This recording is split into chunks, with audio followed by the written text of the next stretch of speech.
get in there, sell the deal, figure it out as you go. And if you make any mistakes, those are great lessons. And if you succeed, you make money. And either way, you learn. So just do it already. Yeah. Yeah. People fear to fail. I always say failure is your trampoline to success. If you're not failing, you're not losing, or you're not learning. And if you're not learning, you're not growing. So failure is what takes you from here to there really, really quickly. Hey.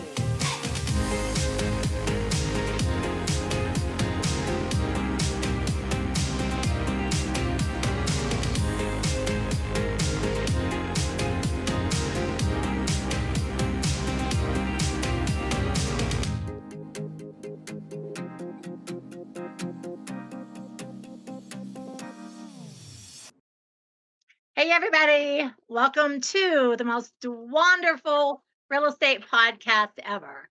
I'm your host, Dwan Bent Twyford. I'm America's most sought after real estate investor. And our motto here at Dwanderful is people before profits.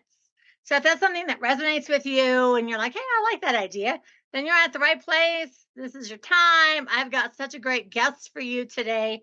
And over here, it's wonderful. I've been investing for over 35 years. I've done over 2,000 personal deals. I'm actually rehabbing a whole entire town.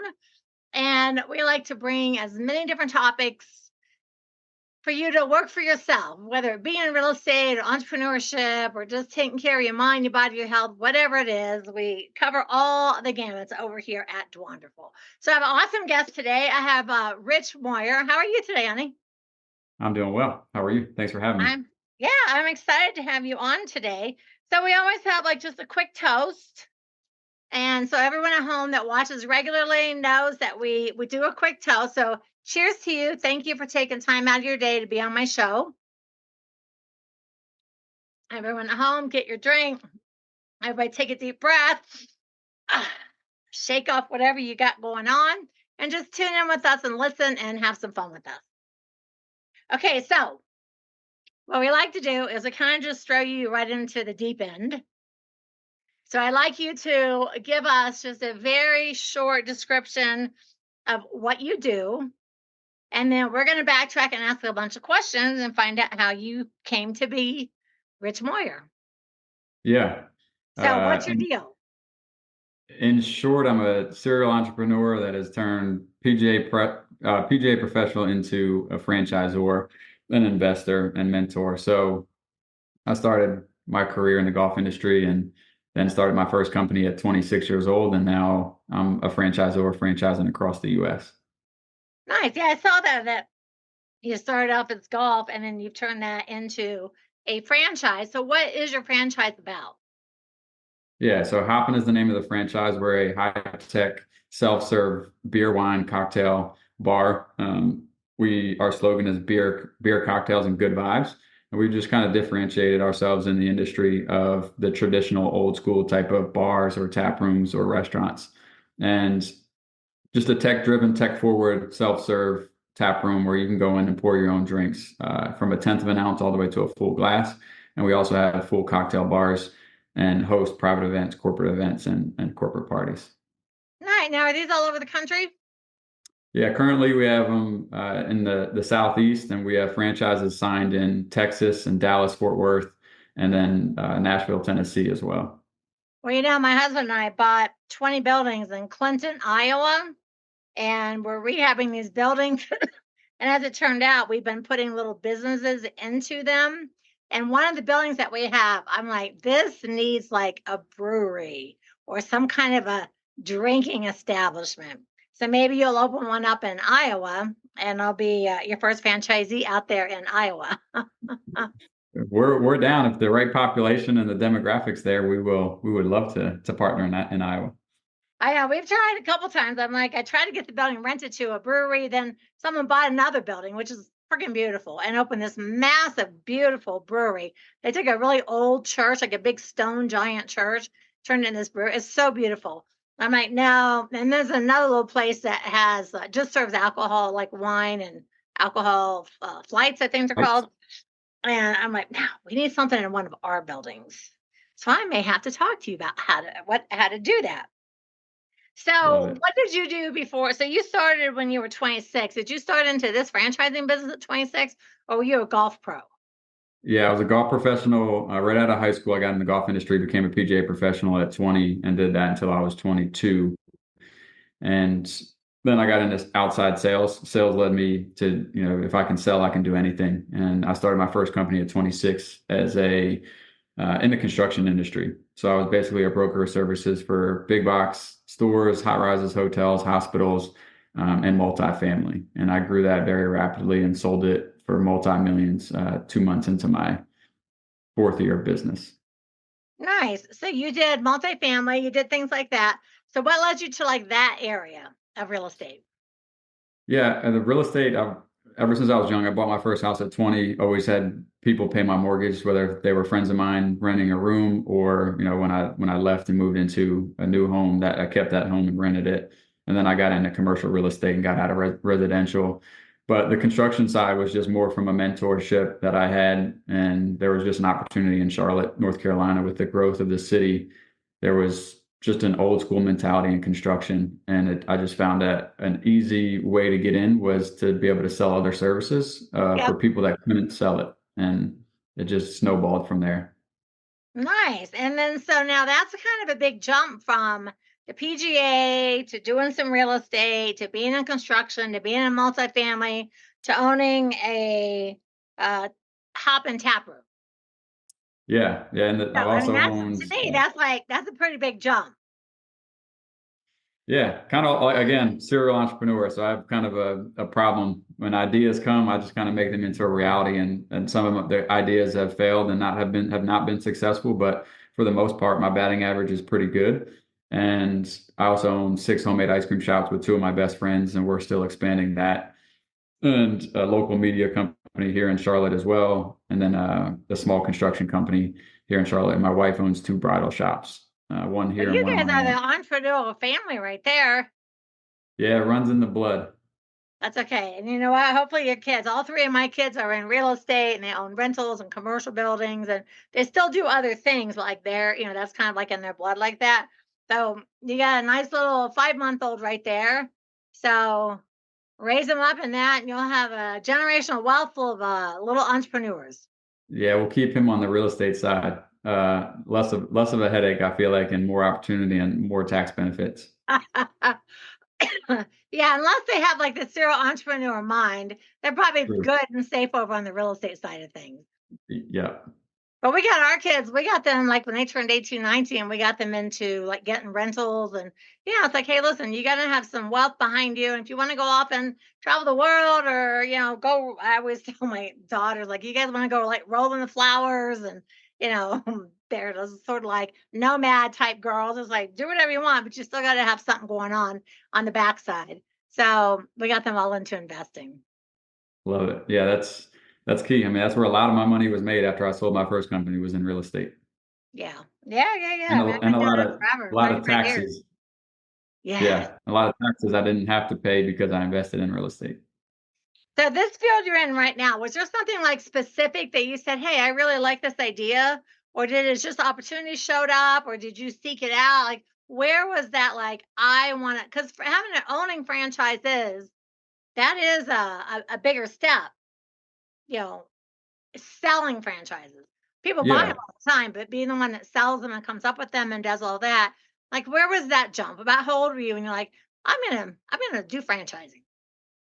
yeah. I sold my construction company at 30, and it all kind of transpired as I was selling my construction company. The idea was brought to me. And I just saw something very specific that Charlotte didn't have, which was the technology piece, which eliminates 95% of a bar owner's headaches. Everything that is poured in our tap room is accounted for on somebody's credit card or an employee's card. Mm. So the technology piece is what intrigued me. I'm not a big drinker. Honestly, might have a glass of wine with my wife once a week, if that. So it really wasn't that, but it was the vision of being able to build something where it was community driven. There was a great culture around it. It was different. I always say you don't have to be better, you have to be different. Yep. And that's just how we started from day one. And the idea was never to franchise in the beginning, but as we built it, it just became a business that was very franchisable, and we've had a lot of interest. So over the years after the pandemic happened, we just started the process of franchising in the end of 2022. So for anyone that would be interested in like, hey, I like his idea, what would it take someone like me? I'm like, hey, you know what? I honestly do want to have one of these franchises. What does it take for somebody like me to get involved in your business? Yeah. So going onto our website or reaching out to us directly, and then we'll have an initial phone call and make sure that you fit the culture and fit our brand. I think we'll turn away more people than we'll accept just based off of the culture fit. But after that, then financially, it's about 1 million to 1.8 to open, depending on the city and the location and the building needs, and then what the landlord is willing to give in TIA. Outside of that, we handle a lot of the headaches for most of our franchisees early on and throughout the process of opening a location. And then once it's open, it's a pretty easy, smooth running business to run because of the technology. And we look for mainly multi-unit operators that Yeah. are more of an investor with a manager running the locations. Owner operator, we won't turn them down, but it's our bigger picture is that all of our franchisees have multiple locations.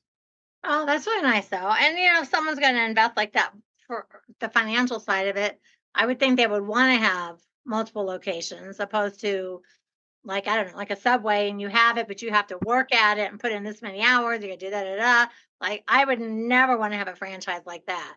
I'd rather have something where I own it and like someone's a manager and it's like just, check in with me. Yeah, my first company was 16, 18-hour days, 7 days a week. And I said the next company I build, I'll be able to work from wherever I want and have a Yeah. good team and create a good culture. And that's what we've done. I think that's for me personally, I think that's one of the best aspects of being an entrepreneur is that you can work from where you want and you can have the freedom and you got a baby, you can hang out and just do the things like that. Because I find a lot of especially investors in the beginning, they put in like 15-hour days, they're rehabbing all day or wholesaling all day or landlording. And it's just like there's so much to it. And then they end up being burned out because they lose their personal life. Yep. That's how I was before I met my wife. And she's reeled me in a little bit, slowed me down, explained how important sleep is, and then she just made it very plain and simple. Why work this hard if you're just gonna work? Like you're working for freedom. And after I sold my first company, I said I can make $100,000 a year if I have the freedom to do what I want. Yeah. I don't need to make a lot of money, and that's where I am in life, and that's kind of what my vision is with Hoppen is to build that similar lifestyle for our franchisees to be able to have the freedom. They still have to put in work. They still got to put in effort. Owning your own business is not easy, Oh, but to yeah. be able to have that freedom. So it's own a Hoppen, HOPPIN.com. Yep, that'll take you to our franchise site, and then hoppenbrands.com, which is our consumer site. There's also a link there for more info on franchising. And when people want to find you on social media, it's Rich_Moyer on Instagram. And then they can just Google you and find you all over the place. Yeah, they just search Rich Hoppen, Rich Moyer Hoppen. All types of podcasts and articles and things will pop up. I like the name Hoppen. Yeah, a little play on words. There's Yeah, yeah. beer has hops, and then when people come in, they're like, "Yo, Hoppen is popping," or "Hoppen is hopping." So just a good bit of Hopping is our good popping. vibe. That's really good. That's fun. Hopping is popping. Yeah, it is because hopping because it is. It's made out of hops. So like I thought, oh, what a good play on word. It's like when I go, my podcast is called The Most Dwanderful. So I took the word Dwan and the word wonderful, and I was like, I made a new word. It's Dwanderful. The world's wonderful. Everything's amazing. It's Dwantastic. And it made my own little vocabulary of things.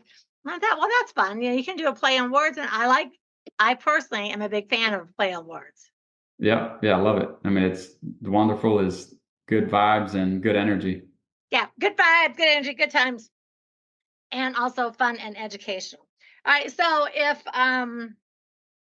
somebody was thinking about, I don't even know, like getting into a business or a franchise or looking into something outside of real estate investing, what's an actionable tip that you could give someone like, hey, start here and see where it leads you. Like, what's an actionable tip you could get? Because people listening, They don't know. I don't know how Yeah. to buy a franchise.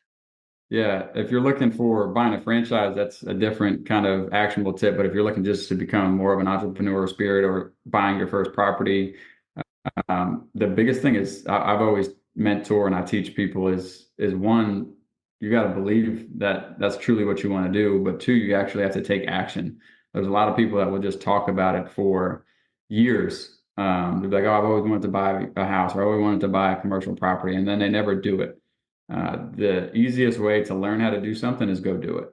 And I Yeah. always say action over everything, because when I was 25 years old and going out to start my first company, I would go sell construction jobs that I had no idea how it would get done. I didn't have people to do it, but I would go sell it. I'd turn around, I would go find the people to do it that were smarter than me. And after the project was done, I'd look back and say, that's how you do it. I didn't read a book. I failed at a lot of things, which made me more successful. And action over everything is probably the biggest thing. A lot of people just kind of get stuck in the thought and the idea, and an idea is nothing if you don't have action behind it. I honestly, I could not agree more because I still teach at a lot of, I do a lot of weekend trainings. I teach people, beginners like how to get involved and become a real estate investor. And I'll see people at an event for a RIA group, the Real Estate Investors Associations. I'll see people at a RIA group, and then we go back like 18 months later, and they come again. Oh my God, I loved you so much the last time. I'm like, well, what have you done? Well, I'm still learning. I'm still reading. I was like, do you know how many deals you could have done in the last 18 months? Like, what is wrong with you? And I've seen people that have been coming to see me, and not even just me, any kind of a trainer for 2, 3, 4, 5 years. It's like, but you could have done 100 deals by now. Why aren't you? And they're always just, I don't know what stops them. Fear, obviously, is probably the top thing, but they always have some excuse. Well, I'm trying to still learn this or learn that. It's like, listen, it's just like you, get in there, sell the deal, figure it out as you go. And if you make any mistakes, those are great lessons. And if you succeed, you make money. And either way, you learn. So just do it already. Yeah. Yeah. People fear to fail. I always say failure is your trampoline to success. If you're not failing, you're not losing, or you're not learning. And if you're not learning, you're not growing. So failure is what takes you from here to there, really, really quickly. And I was on a podcast the other day, and the guy asked me, he goes, what would you say has been one of your biggest failures, in the real estate? Like something that you've done that was like just like a super bonehead move. And I think he was kind of taken back. I said, well, I've never failed at anything. And he's like, what? And I said, well, if I fail or Just make a learn. mistake, it's a super giant learning lesson, and I never do it again. So I've never looked at anything as like, oh, I'm never doing that. I'm a failure. I said, and I said, I honestly can tell you my answer is never failed. And I don't think he knew what to say because everyone Never like fail. some I've only story. learned. And it's like, listen, I've had all kinds of deals that went wrong. They went south. I figured it out, but it was a lesson. So I don't look at any of that as a failure. Yep, I agree. I tell that to people. You'll never fail in life. You only learn if you actually learn from it and improve on it in the But future. not taking action, that's the biggest failure. Yeah. I mean, you're never even giving yourself an opportunity. Yeah, no, I agree. It's like take the chance. Like, what's the worst thing that will happen? It's the worst thing happen. You lose a little bit of money and you learn and you go, okay, you lick your wounds and you start over. Exactly. So I like that mindset about you. Okay, so we're gonna jump topics. Tell me what's your favorite band of all time? Ooh, if I'm going back in the day, growing up with my father, Eric Clapton, Oh, God, not I love Eric necessarily a Clapton. band, but classic rock and bluesy. Eric Clapton, BB King. Growing up, I've always been in R&B. So Anthony Hamilton is one of my favorite old school R&B singers. Now country. My wife's got me in the country. It's funny. I love blues. Anything bluesy is like Eric Clapton, Stevie Ray Vaughan. I'm just like, oh God, like moves my soul. I am a blues girl to the end of time. But I do listen to a little bit of country now and then. And I just discovered, like in the last 30 days, Jelly Roll. And Yeah. I am like this crazy fan. I'm like, I love his sounds. I love his music. It's like, I don't even know how that happened. I'm like such a super fan. I bought tickets to go see him. And I was like, I don't even know what I'm going to do there because I'm not a country person. He's got Oh, a little bit of blues to him. he does. That's why I like it. It's kind of like a little country and a little blues, but it's real heartfelt, like it moves you. Yeah. And I was like, so in the summer, he's coming to our little town there and I bought tickets. It's like, I don't know. It's kind of country, a little rap, a little blues, a little this, a little that. And I'll have to learn some more songs before I go. But Mhm. it's just funny how, but always loved Eric Clapton. Yeah. Oh, Yeah, there's Bob Seger, Eric Clapton, Joe Bonamassa. I mean, yeah, that's just a good era of music. it really was. It really was. He's so great. Eric Clapton's fabulous. What's your favorite food? Italian, married Italian woman, love Italian food. I'm very picky eater, but Italian is right there at the top. You can never go wrong with Italian. I love Italian food too. I don't cook it very often, but I like to go out and eat it. Yes. So I don't think I have like I don't know. I don't have like the I guess I just because I don't know, but like I can never get it spicy or just right, and then you eat out, you're like, oh my God, this sauce is so good. How do they make this sauce? What's your My favorite part wife, of the day? favorite part of the day. Right now it's my mornings of workouts at 6 a.m. and then coming home and holding my son for a little while Nice. Are you a good before the hands-on day gets dad? started. Changing I diapers, doing am. all the stuff? Yeah, I'm fortunate enough again to have the freedom to be a part of a lot of his life at these first 5 months, and that'll stay the same as he gets older. So, lots of diaper changing, a lot of the things that some people or some dads might not have the ability to do and might not want to do, but I love every second of it. I do too. And honestly, this you said this was her first one. My daughter just turned 35, and I just look at her and I'm like, I don't understand how 35 years have gone by. Like I Wow. remember giving birth to you and every little thing is like, how have 35 years? I'm telling you, they grow up so, so fast. Yeah, I'm 36, so my parents are like, yeah, I remember I was changing your diaper not that long ago. Yeah, no, I just had her birthday and I was like, wow, where I don't even understand because it doesn't seem like I think maybe when you're in the time, your time is ticking by and year by year by year. Then all of a sudden you look back, you're like, they're only little for a minute. And then they're Yeah, walking, and then they're crawling, and they're walking, and then they're out of diapers, and they're in school. Then they're like, "Dad, can I have the car keys?" And then they're married, and you're like, "How did that time go by so fast?" yeah. The It's crazy. days are long, but the years are short. That exactly. Yeah, I somewhere the other day on social media, they had a post about kids. Like you have, 18 birthdays, and you have like one first date, and all these things that parents, maybe two proms. Like it went through all these things that kids go through, and you really look at it in the big picture. It's such little time that we have for some of their first or big or giant events. I mean, obviously, getting married, babies, that's later, and you're still part of it. But when I saw it, it's like this many diaper changes, this many birthdays, this many proms, this many first days, this, and you get down, and some of it's like one. Like Yeah. there's one, and then that's it, and it's like, dang, you really can't afford to miss anything.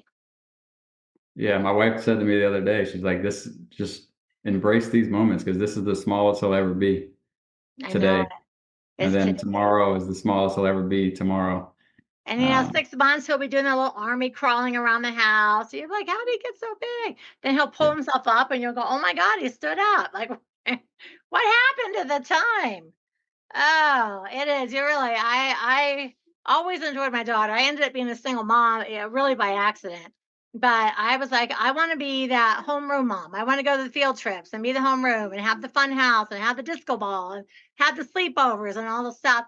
And I did all of that. And that's one thing my daughter said to me at her birthday. She's like, I never there was never anything that you weren't there for me. And that just made me so proud because I was like, oh, because my husband, Bill's my second husband, he missed a lot of stuff when his kids were little because he was like a super workaholic. And he's like, I don't have memories like that. I have like he is. I feel like I'm the cats in the cradle guy that Yeah. miss a lot of stuff. And I was like, well, it's just you're never going to regret doing as much as you can. The work will still be there, and there'll be ways to make money elsewise, but you are going to, like you said, there's only so many first times that you'll be able to do those things. That's it. All right. So what is your biggest goal that you still want to accomplish, and how can we help that happen? How can we help you? Yeah, short-term goals for this year are signing on another 12 to 20 territories. So, and that could be 6 franchisees, that could be 10 franchisees, just depending on if they're multi-units. So short-term goal for the next 12 months is bringing on a lot more franchisees. Long-term goal for us is just continue to grow the brand and get to a point where we get private equity to come in and buy me out. So overall, right now the goal is to expand the brand, go into the fastest growing cities in the U.S. and surrounding cities, and make Hoppen more of a national brand. Nice.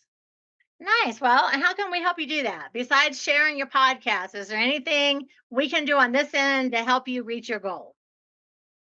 I mean, obviously, if your listeners are listening, and it's even if I'm open book, so if there's somebody that's out there listening, and maybe our franchise isn't the best fit for them, I'm happy to point them in the right direction if they wanted to franchise, or just give them a little bit of mentorship if they wanted to start their own company. I think for me, shaking hands with everybody, you never know who you're going to meet. So your listeners just reaching out, even if they're not interested in our brand and Hoppen, I think it could always lead to something down the road. So the biggest thing I think is just having your followers or your listeners just reach out if they want some mentorship, if they want to understand more about Hoppen and what we're doing across the country, or if they wanted to look at other franchises, I'd be happy to direct them and give them some of the top 5 things to look forward to. We will certainly do that. We will promote you. You'll be on all my social medias. Everyone in my database will get emails. You'll be on YouTube. You'll be featured. So I always, I feel like if I help others, then that's going to help me reach my goals too. Comes back. Yeah, that's why my dad told me since I was young, shake hands with anybody and always feel like you're giving. It'll come back twofold. Even the goal is not to give and want anything in return. But the earth works in funny ways, and what you put into the earth will come back to you. Reaping and sowing, baby. That's it. Reaping and sowing. All right. So again, how would you prefer that people reach you? What's your number one way? Find me over here. Yeah, I think if you're looking just to keep up to date and what we're doing, all things business wise, and what I'm personally doing, all things business wise, LinkedIn. If you want more of a personal connection, Instagram at Rich_Moyer. And then if you want to reach out to me directly, you can message me on those or just email me at rich@hoppenbrands.com. That's the easiest ways to get a hold of me. Nice. I'm going to follow you as soon as we hang up today. I'm going to go on Instagram. I always track everybody down. I follow all their stuff because a lot of people, like I didn't know you before today. And Yep. I always love to meet new people. And I am so much in agreement with shake hands, meet people, because you never know. You just don't know who's there or who knows. What's that thing that we're like six people away from like the person we want to meet or something like that. Yep. I forget how Yep. it goes. It's been a long time since I heard that, but I forget how it goes. But it's like you just never know. And you can just be some random place and say hi to everybody. And next thing you know, there's the person that you needed to meet next. That's it. The amount of times that businesses, my wife calls me a networker, not a networker. She's like, you meet people and then you end up doing business with them. Yeah. Um, Yeah. Yeah. so it's more of just a people do business with people they like, and it doesn't matter what industry you're in. That's the truth across the board. Yeah. So shaking hands with people and becoming more than just a business transaction is important. And I totally live by that motto. People do business with people that they like. That's why when I interview people, I talk about what you do, what do you like, what's your music, what's your family, what are your values, because I think a lot of people that interview people just ask like, here's 10 questions. And you don't really get to know you, like the person. And I feel like if people get a chance to know you, people work with who they like.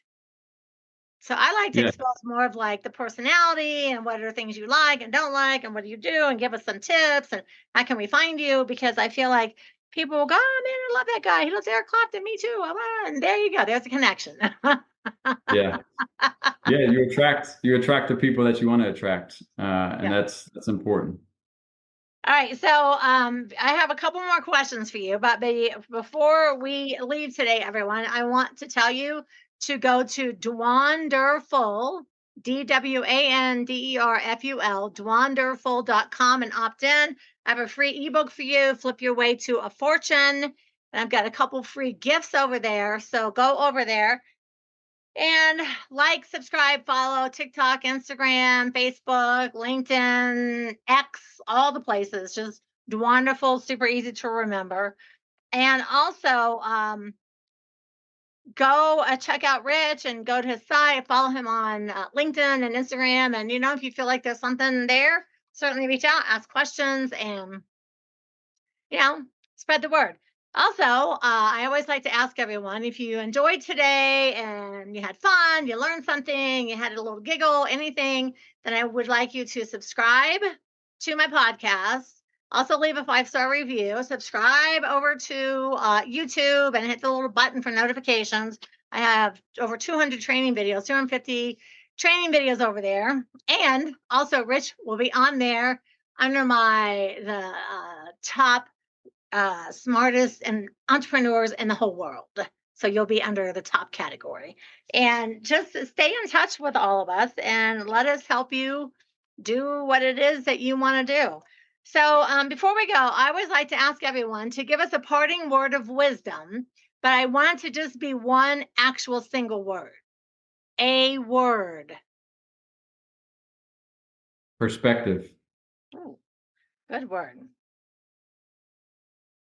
See, I never tell anybody ahead of time because I don't want them sitting there thinking about what word they're going to use. Be the first one that comes to mind.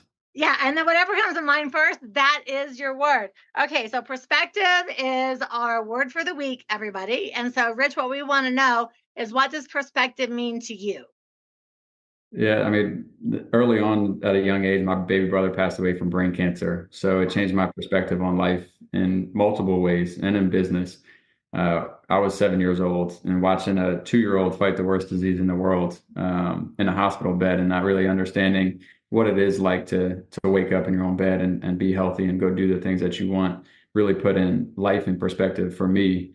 And then when he passed, it really changed the purpose of why am I on earth? And it's one, to be an amazing leader, create a great culture, and have the right mindset to be able to enhance other people's lives around me. And I'm able to do that with franchising and all the other businesses I own, and helping my employees and my staff and the people that are in my circle. But the perspective on life, if you really think you have a bad day, go into a hospital of kids that are fighting cancer or some of these bad diseases, and just really put your mindset into a different position, a different perspective.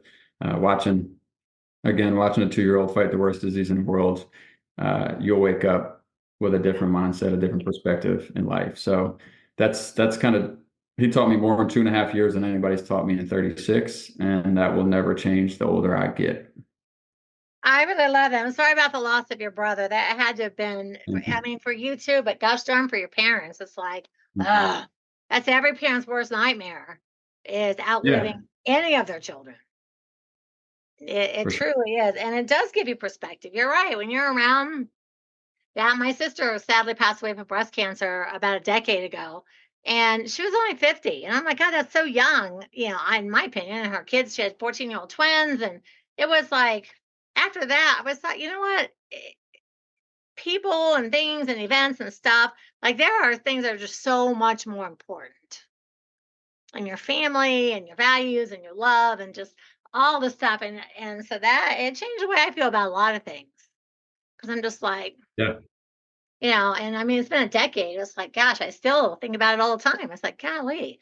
So, and just with the baby, it's like, oh my God, there's nothing Yeah. worse than, but with all those little kids, you just got to pray and pray and pray and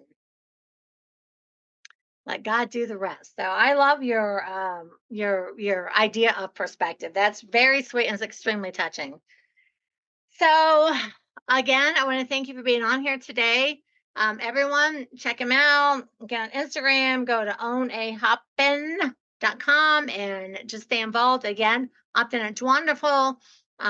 Leave a review, some likes, follow, subscribe, all the things. And we will back next week, everyone. Same bat time, same bat channel. And remember that the truth is in the red letters. All right, thank you, Rich. I appreciate you being on my show today. Thanks for having me. Bye, everybody. Ciao. Ciao, ciao.